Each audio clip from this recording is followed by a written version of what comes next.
Hi everyone, my name is Fezziso Zigby and welcome to my show. So today we'll be talking about how to get a job during the pandemic. One thing about me is I've been in the workforce for 5 years now. Some people may have been working a job for 5 years, 10 years, maybe even 20. The first job for me was definitely the hardest. Being in New York City, as I spoke on in my last video, why people are leaving New York City, it was definitely hard to get my first job.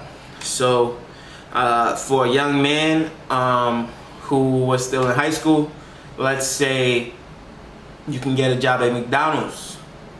I'm assuming that they didn't want the kid with no experience and with the last name Ozigby, which would be hard to pronounce, when they can get the 23, 24, 25-year-old who has been working in so many different locations, sweeping floors, mopping bathrooms, high and great customer service in New York City, and not pay for it when they can pay $14, $12, and even $10 an hour at the time, versus a kid who has absolutely no experience being paid the same amount.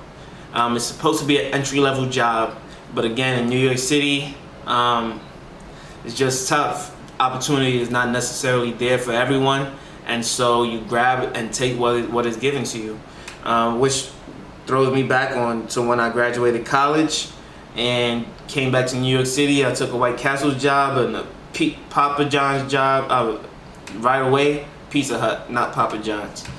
And you know, within 2 months I landed the Amazon job, but I had to wait a 6-month period to start. And so I ended up becoming a manager at Blaze Pizza, made some decent money there, and then finally I was able to transition and move to Ohio.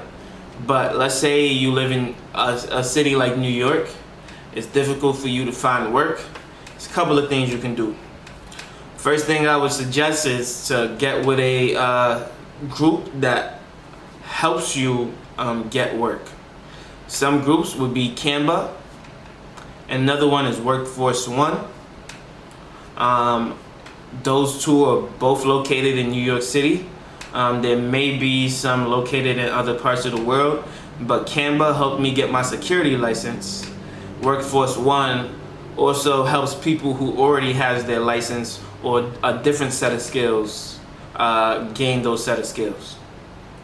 My first job was working at Domino's as a delivery expert.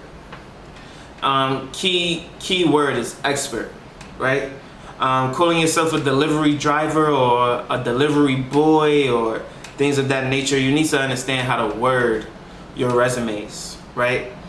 So that was like the first real step for me, is understanding words really do matter, and how you word things matter. When you get into that mid-class of salaries and you're no longer low income and you're right before high income, everybody knows how to speak. Everybody knows how to sell themselves. So what they do is they incentivize you through your work ethic throughout the year, whether it's quarterly bonuses or stocks periodically, or stocks 2 years from now that vest later on, and things of that nature. So you want to show your worth through your work rather than through how you speak, because everybody can speak, everybody talks a good game. I've been in management now for 3.5 years, and so any manager who's spoken to hundreds of people, some even thousands, will definitely know how to sell themselves, sell their work, and just be poised, respectful, and confident at all times. So you need to word things properly just to get your foot in the door, just to be in the conversation. Another thing is find any job that you possibly can right away. Even if it's not the job you want, find any job you possibly can right away. What does that do? That gives you an income, so that when you apply for another job, you're no longer accepting jobs that pay less than what you already make, right? So when I was in New York City, just graduated college, I took whatever was given to me. I said, hey, I'm worth this, I'm worth that, I'm worth that. They said, well, here we'll pay you $15 an hour. Without a job, I couldn't argue anything. I said, okay, I'll take it. The next job, we'll pay you the same, $15 an hour. I said, okay, I'll take it. Working 2 jobs. Now the next job says, we'll pay you 15. No, I'm good on that. I know my worth. And then we continue on until a job pays me 17 an hour, and with more hours a week, which means I'm getting overtime and making about 23, 24. And I now leave those jobs paying 15. So then it gets to this Amazon interview where I'm now making 17 and I'm getting overtime, and they have no choice but to pay me more or to look for other candidates with similar or less experience. So of course I get paid more and then move over to Amazon. And then as I transition from Amazon into the job that I'm at now, of course I asked for more money. And so I was able to get that as well. And what I would say is I've never worked a job for more than a year and a half, which is not a good thing. One of the goals that I do have is to be at a company long term. And as a young guy, it's sometimes difficult to get everything you want right away, and it can seem like you're just job hopping, searching for the new thing. You'll see a lot of young people say, I'm sure there's tons of videos out on people just leaving their job for a high paying job as soon as possible right away, and just continuing to move and move and move until they get the number price that they're looking for. But eventually moving won't be an option. Eventually you will find what your value is. Right? There is a certain number that people will pay for a guy with a bachelor's degree and 3.5 years of management experience. Some people will look for 5 years of management experience and pay me the same that I'm already making, or 10 years and pay a little bit more. So, you know, there's definitely, soon it's just the experience that comes into play, and that will be the deciding factor eventually. But yeah, there's definitely a limit to what you're able to make based on your experience, and it is your job to find out what that number is. I'm pretty sure that most people are worth more than $15 an hour, just based on experience alone.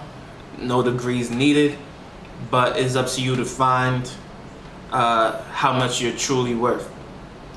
So number 1 was wording, understanding how to speak, understanding what words to use in your titles. Are you a construction worker, or are you a renovation assistant? You know, are you building apartments? Are you constructing high quality places for people to live? Are you someone who mows lawns for a living, or are you a person who keeps properties in pristine condition? And one of those attributes can be picking up leaves off the floor and doing the dirty work, and mowing the lawns and making sure it looks good, and painting the walls to make sure it looks great. Whatever the property owner is asking for, your customer service is impeccable, and you'll do whatever it takes in order to make sure that you have great customer service, great reviews, great marks. And the reason you want to transition is based purely on whether it's money or just trying to learn something different. A lot of the times for me, it's not really just on money, it's development and being around people who make you happy, because eventually it won't just be about the money, it'll be about happiness. And when you get to that point in your life, it's very, very important to be happy in what you do and be happy with who you work with. And I will say Ohio is a lot more friendlier than New York City, and you do meet some great people, socialize with some great people who help you to get to where you want to be, and also encourage you to get to where you want to be, and that's very important. So being in the right state, being in the right place, if you can't move for whatever reason, a lot of people make up a lot of excuses for why they can't go somewhere. And some are valid excuses, but you know, sometimes doing what's best for you is truly important, and you need to take heed to that.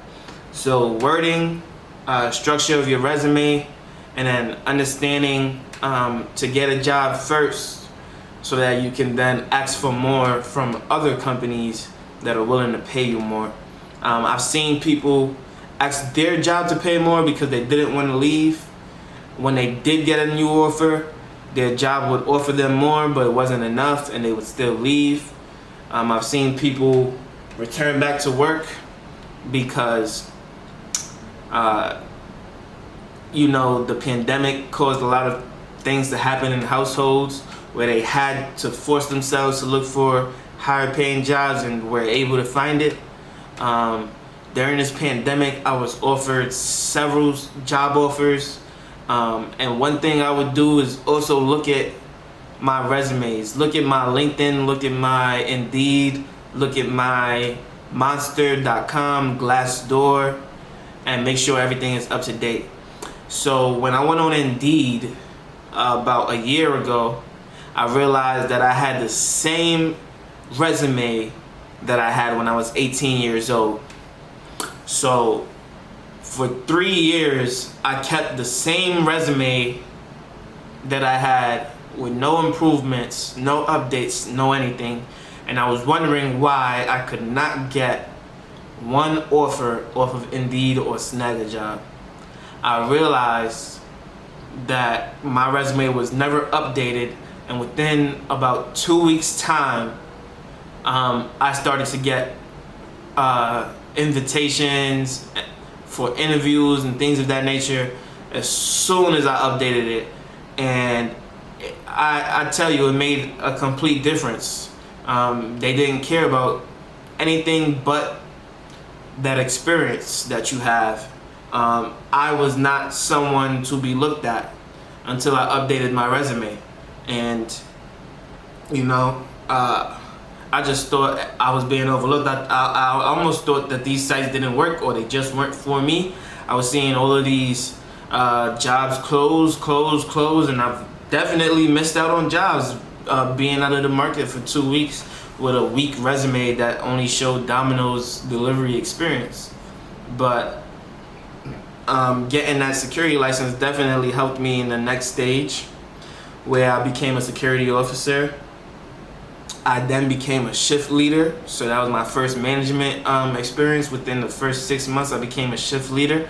I was offered a managerial role at Domino's before eventually leaving. If I had taken a managerial role, I would have been with Domino's a lot longer for sure. But I think everything works out for the best, and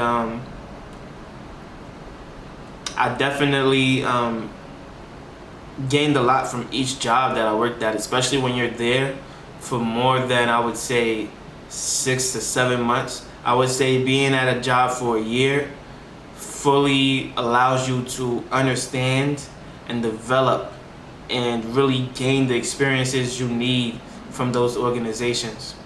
So being at Domino's, being at Allied Universal, being at Ruby Tuesdays, Blaze Pizza, or Amazon, they're all helpful and instrumental in my development and growth. They allow me to see the world differently, see people differently, and understand what I need to work on as a person in order to improve and develop myself. And so all of those things are super important and definitely worth, you know, just trying new things. Don't always say, oh, I need to be in the restaurant industry, or oh, I need to be in the security industry, or oh, I need to be in the management industry. Sometimes you can just be a human resources guy, or you know, something else that helps people and allows people to grow as an individual. As long as your heart is in the right place, the money will come, the experience will come, and ultimately you'll just continue to do a great job, continue to grow. So before I continue to rant on, one, word your resume correctly. 2, find any job so that you can ask for more later from other employers. 3, make sure all of your resumes are up to date on every profile that you're on. Please double check because it's super important, and sometimes you may think it is and it is not. 4, have somebody look over it, review it, and see where you can make differences. Because a lot of people just think, oh, I make the best resumes in the world, and I'm pretty sure somebody else believes that it's not fitting and it's not up to date.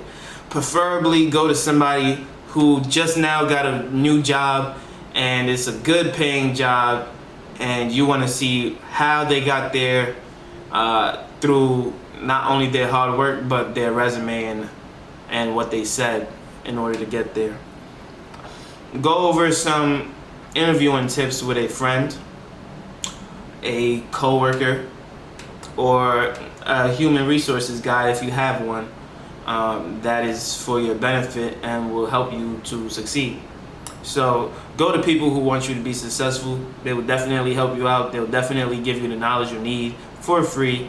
And yeah, if you have any questions, feel free to email me. I'll definitely be able to help out with anything involving interview practices and things of that nature. You don't always have to wear a suit and tie. I don't wear suits to my interviews anymore. I just wear button-up shirts and pants. That's how I go out to my interviews. And sometimes you're overselling yourself, and you gotta know when to wear a suit and when not to. So that's it for this show, how to do good on an interview.